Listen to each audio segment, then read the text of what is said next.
So next up we have this scroll. So this object with some written text on it. And essentially it's going to be the same process, just a 2D shape. And then we're going to essentially extrude this out. So it's going to be a little bit different than what we did in the last chapter. So you can see here, this is what we got to do. We got to create this two-dimensional shape, and then we'll essentially just extrude it out just like that. So to get started here, I'm just going to get rid of our NURBS paths that we were messing with before.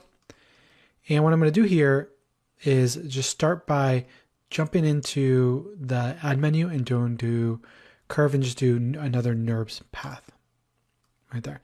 So from here, what I'm going to do is just jump into my front view. And I'm going to jump into my tab view, and I'm just going to kind of push these verts down like this. And essentially, we don't need this much to work with, essentially. So we can just go ahead and take this middle one, just hit X, and we'll do delete vertices. And from here, we can just kind of do a little bit of this. And then, so from here, what we can do is just select one point and just do E for extrusion. And when we do this, we want to make sure that we're spacing this with a consistent density. So what I'm doing here is making sure that my polygon, when I do an extrusion, they're pretty far apart because our path here is going to do the smoothing for us. So as I go forward, I'll just kind of keep a consistent spacing. Of course, as I get closer to the center, the less we have room to be able to move. So it's going to have to get a little bit tighter, but something like that. Now from here, what we can do is we can go back in the tab and go to object mode, and then we'll come down to our object data properties right here. And we'll just go down to our geometry. And we'll simply do an extrusion. And we got a problem here because the extrusion only works going up. And I deliberately did it this way just so that you guys can see this problem. So typically whenever you're working, you want to kind of jump into the top view and do your splines there. And whenever you do your extrusion, it'll be facing up. But there's a fix for this that we can do.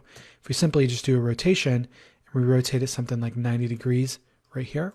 So I'll just make sure that my X rotation is negative 90 degrees.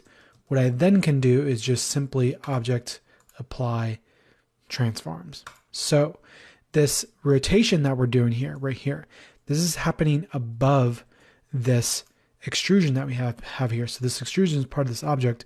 And when the object gets rotated, the extrusion goes along with it. So then when we rotated it and then applied the transform, so we zeroed out the transform, now the object is essentially facing straight up. And now when this gets applied on top of the zeroed out transform, it's now applying correctly. And then from here, I'm just going to set my extrusion to something like 10. And then we can simply then rotate it back 90 degrees. So we can do 90 degrees in the X rotation. There we go. And then just to clean this up, what I'm going to do is rename this to be scroll. I'll go ahead and make a new collection, rename this to scroll, and then go ahead and just drag and drop this in there like that. And that's that. And then, you know, these two-dimensional spline modeling techniques, these are the easiest things to model because essentially it's just a 2D shape and then we perform something after that. So great. So in the next chapter, we'll check out how to do the candle holder.